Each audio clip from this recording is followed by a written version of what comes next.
തൃശൂർ പുതുക്കാട് അവിവാഹിതരായ പങ്കാളികളുടെ രണ്ടാമത്തെ കുഞ്ഞിനെ കൊന്നതാണെന്നും സ്ഥിരീകരണം. കുഞ്ഞിനെ കൊന്ന് കുഴിച്ചിട്ടതെന്ന് യുവതി സമ്മതിച്ചു. ആദ്യത്തെ കുഞ്ഞിന്റെ മരണം സ്വാഭാവികമായിരുന്നുവെന്നുമാണ് മൊഴി.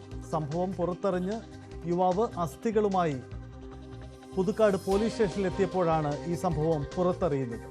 21ഉം 26ഉം വയസ്സുള്ള യുവതിയും യുവാവും നിലവിൽ പോലീസിന്റെ കസ്റ്റഡിയിലാണ്. അഭിലാഷ് രാധാകൃഷ്ണൻ ചേരുന്നു. അഭിലാഷ്, ഈ സംഭവത്തിന്റെ കൂടുതൽ വിശദാംശങ്ങൾ പുറത്തു വരികയാണ്. ഇതിൽ ഇവർക്കിടയിൽ ഒരു തർക്കമുണ്ടായിരുന്നു എന്നതാണ് ഇപ്പോൾ പോലീസിന്റെ ഒരു കണ്ടെത്തൽ. എന്തായാലും പോലീസ് ഔദ്യോഗികമായി തന്നെ ഇക്കാര്യങ്ങൾ വിശദീകരിച്ചു കഴിഞ്ഞുവോ? എന്താണ് ഇപ്പോൾ അവിടുത്തെ സാഹചര്യം? ഔദ്യോഗികമായിട്ടുള്ള വിശദീകരണങ്ങൾ വന്നിട്ടില്ലെങ്കിൽ നമുക്ക് മനസ്സിലാവുന്ന കാര്യം, ഇവർ രണ്ടുപേരും ഒരുമിച്ച് താമസിക്കുകയായിരുന്നു. ഇവർ പക്ഷേ വിവാഹം കഴിച്ചിട്ടില്ല. ആ ഒരു സാഹചര്യത്തിൽ ഇവർ തമ്മിൽ പരസ്പരം മദ്യപിക്കുകയും അതുപോലെ തന്നെ തർക്കങ്ങളൊക്കെ ഉടലെടുത്തിരുന്നു. അപ്പോൾ അങ്ങനെ ഒരു സാഹചര്യത്തിൽ ഒരു 3 വർഷം മുമ്പാണ് ഈ അനീഷ ആദ്യമായി പ്രസവിക്കുന്നതും ആ കുട്ടി മരണപ്പെടുന്നതും. ആദ്യത്തെ കുട്ടി മരണപ്പെട്ടു എന്ന് തന്നെയാണ് അനീഷ പറഞ്ഞിരിക്കുന്നത്. അതേസമയം രണ്ടാമത്തെ കുട്ടി അതിനൊരു 2 വർഷത്തിന് ശേഷം രണ്ടാമത്തെ കുട്ടിയും ജനിക്കുന്നു. പക്ഷെ അതിനെ കൊന്നുവെന്നാണ് ഇപ്പോൾ അനീഷ പോലീസിന് കൊടുത്തിരിക്കുന്ന മൊഴി. അപ്പോൾ ഇത്തരത്തിൽ 2 കുട്ടികളുടെയും അസ്ഥികൂടം ഈ ഭവിൻ എന്ന് പറയുന്ന യുവാവ് അത് സൂക്ഷിച്ചു വയ്ക്കുകയും ഏതെങ്കിലും ഒരു സമയത്ത് ഇവർ വിവാഹിതരല്ലാത്തത് കൊണ്ട് തന്നെ ഈ അനീഷ ഭവിനെ വിട്ടു പിരിയുകയാണെങ്കിൽ അന്ന് തനിക്ക് അത്തരത്തിലൊരു നീക്കം ഉണ്ടാകുമ്പോൾ അനീഷയെ ബ്ലാക്ക്മെയിൽ ചെയ്യാൻ വേണ്ടിയിട്ടായിരുന്നു ഈ കുട്ടിയുടെ അസ്ഥികൂടം ഇയാൾ സൂക്ഷിച്ചു വെച്ചിരുന്നതെന്നാണ് ഇപ്പോൾ പോലീസിനോട് ഇയാൾ കൊടുത്തിരിക്കുന്ന മൊഴി. അത്തരത്തിൽ ഇവർ തമ്മിൽ കഴിഞ്ഞ ദിവസം മദ്യപിക്കുന്നതിനിടയിൽ ഒരു തർക്കമുണ്ടാവുകയും അതിൻ്റെ ഒരു ബാക്കി പത്രം എന്ന നിലയിലാണ് ഈ അനീഷയെ കൊടുക്കണം എന്നുള്ള ഒരു മദ്യലഹരിയിൽ തോന്നിയ ഒരു തോന്നലിൻ്റെ ഭാഗമായിട്ടാണ് ഇയാൾ ഇന്ന് രാവിലെ ഒരു സഞ്ചിയിൽ തൻ്റെ മക്കളുടെ അസ്ഥികൂടവുമായി പുതുക്കാട് പോലീസ് സ്റ്റേഷനിലേക്ക് എത്തുന്നത്.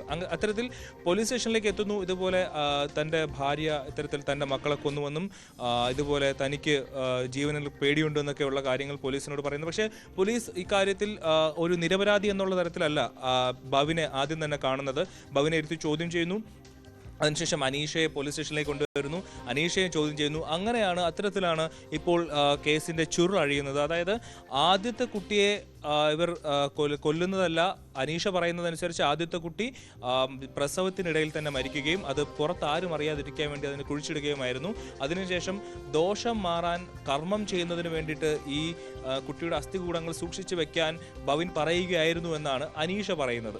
അതേസമയം രണ്ടാമത്തെ കുട്ടിയെ താൻ കൊന്നുവെന്ന് അനീഷ സമ്മതിക്കുന്നുണ്ട്. അതും മറ്റാരും അറിയാതിരിക്കാൻ വേണ്ടിയിട്ട് കുഞ്ഞിനെ കുഴിച്ചിടുകയായിരുന്നു. ഇത്തരത്തിൽ ഇവർക്ക് കുഞ്ഞുങ്ങൾ വേണ്ടാത്തതാണോ ഇവരുടെ ഇഷ്യൂ, അല്ലെങ്കിൽ ഇവർക്ക് അനീഷയ്ക്ക് ഇനി മറ്റൊരു ബന്ധത്തിലേക്ക് പോകാൻ ഈ കുഞ്ഞുങ്ങൾ തടസ്സമാകുമോ എന്നുള്ള പേടി കാരണമാണോ ഈ ഇത്തരത്തിലേക്ക് ഒരു കൊലപാതകത്തിലേക്ക് പോയത് എന്നുള്ള കാര്യത്തിലൊക്കെ വരും മണിക്കൂറുകളിൽ വിശദീകരണങ്ങൾ ലഭിക്കേണ്ടതുണ്ട്. പോലീസിന്റെ ഭാഗത്തു നിന്നുള്ള അന്വേഷണങ്ങൾ നടക്കുകയാണ്. ഇരുവരെയും വളരെ ഇതായിട്ടുള്ള രീതിയിൽ പോലീസ് ഇപ്പോൾ ചോദ്യം ചെയ്യുന്നുണ്ട്. ഇപ്പോൾ നമുക്കിപ്പോൾ മനസ്സിലാവുന്നത് ഈ ദോഷം മാറാൻ വേണ്ടിയിട്ട് കുഞ്ഞുങ്ങളുടെ അസ്ഥികൂടം എടുത്ത് വയ്ക്കാൻ അനീഷയോട് പറഞ്ഞുകൊണ്ട് അനീഷയെ ബ്ലാക്ക്മെയിൽ ചെയ്യാനായിട്ടൊരു തെളിവ് അയാൾ ഉണ്ടാക്കുകയായിരുന്നു എന്നാണ് ഇപ്പോൾ ലഭിക്കുന്ന വിവരം.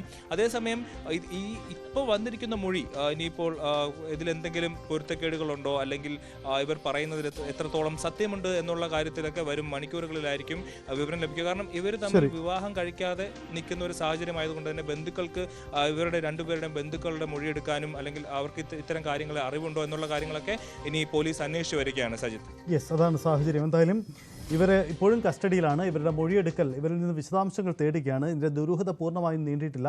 എന്തായാലും ഈ വിഷയത്തിൽ ഇവർക്കിടയിലെ തർക്കമാണ് ഇതിപ്പോൾ ഈ സംഭവം പുറത്തു വന്നതിന് കാരണമെന്നാണ് മനസ്സിലാവുന്നത്.